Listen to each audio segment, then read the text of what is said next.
he said only God knows good. Only God knows what's good for us. Who'd ever thought 17 years ago, being arrested for spousal abuse was good? That's how I got where I'm at today.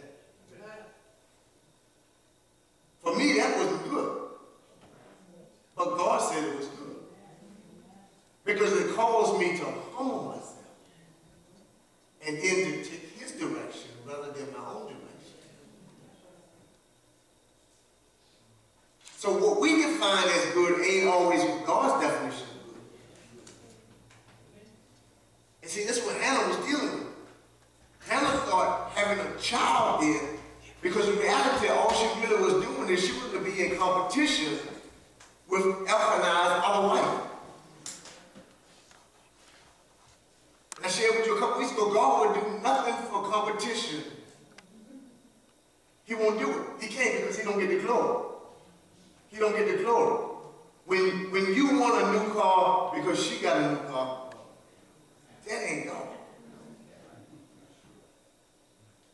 Because then you don't understand kingship.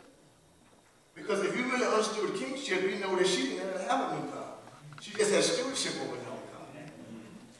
Then he allowed you to also have stewardship over no car. This is what Hannah was trying to do.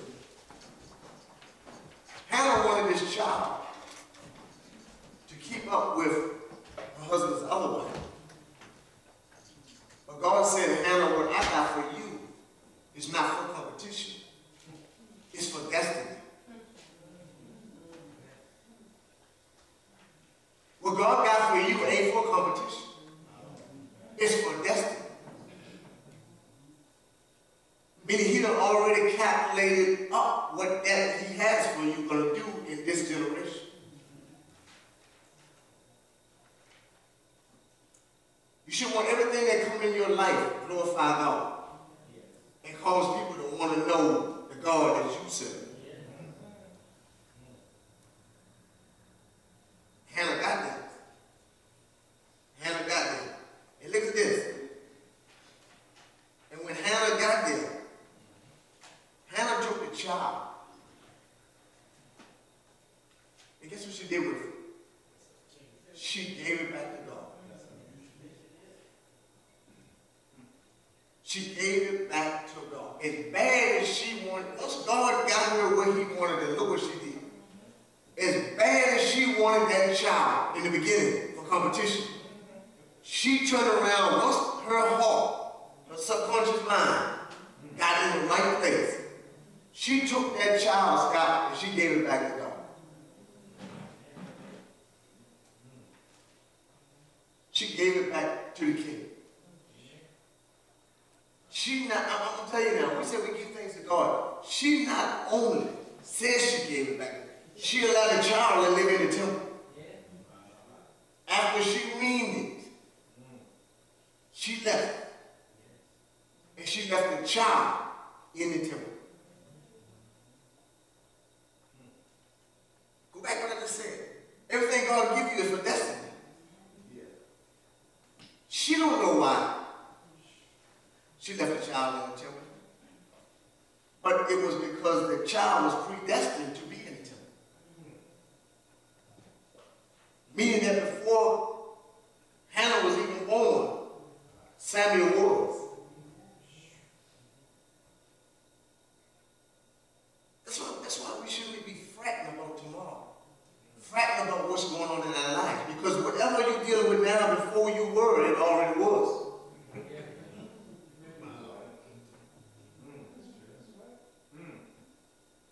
Whatever you're fretting about. Fretting means worrying about something that's really not even going to take place. That's what fretting is. Fretting means to rehearse the future. Rehearse. If I don't get this paid, then this going to happen, that going to happen. That's fretting. You're rehearsing the future. In reality, it really ain't going to come to pass. Oh, yeah. Fretting.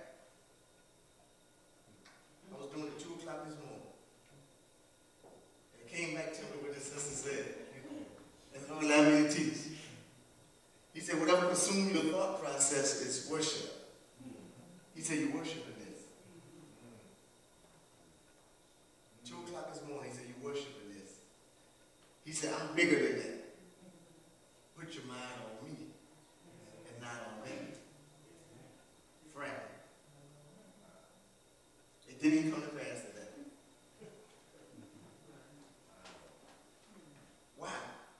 Because whatever I'm dealing with it already happened. God has already worked it out. All I got to do is wait for time to catch up with eternity. Everything in your life has already happened. You're right here. There's increments of your life that has already, everything has already happened. We're in this dispensation called time. This is a part of eternity. Anything that has not yet happened in time is called eternity. Time is the interruption of eternity. So what happens is this. You're here. Now time got to catch up with this part of eternity. Samuel was already born in eternity. But time had to catch up with eternity. This dispensation we're in. That's why you're able to have dreams and visions. And when they come to pass, you feel like you've already been there before. You're like, God can go that far in advance. It doesn't already happen. Time is just catching up with that place in eternity. It already happened. Your whole life has already happened. And the thing about it, the king is so awesome that he even put in it your own decisions that you're going to make before you was even born.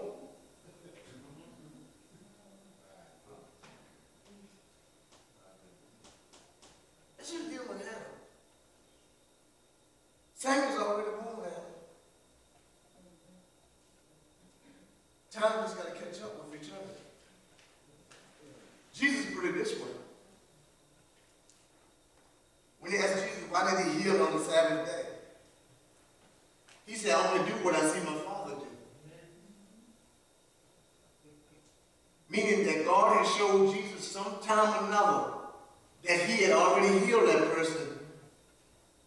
And when Jesus laid eyes on him, he said, that's the one my Father showed me he healed. So being that it already happened in eternity now as kingdom citizens and kings in the land, it's our responsibility to make it manifest in the natural. Jesus said, I'm only doing what I see the Father do. This man was healed in eternity. So now that he has shown it to me, now it's my responsibility to make it manifest here in this time.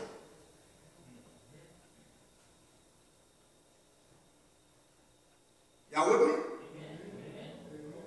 How many people in here have had a dream and the dream came to pass? How do you think you had that dream? How do you think someone was able to show you that far in advance? Because it had already what? It already happened. There's not a part in your life that has not happened yet. It's not. And when you get close to God, he'll show you your life. You won't be surprised when things come. You won't be. He wants us to be. He wants us to get that close to him. He said, I will not make you ignorant to Satan's snares and devices. I'll show you his plan.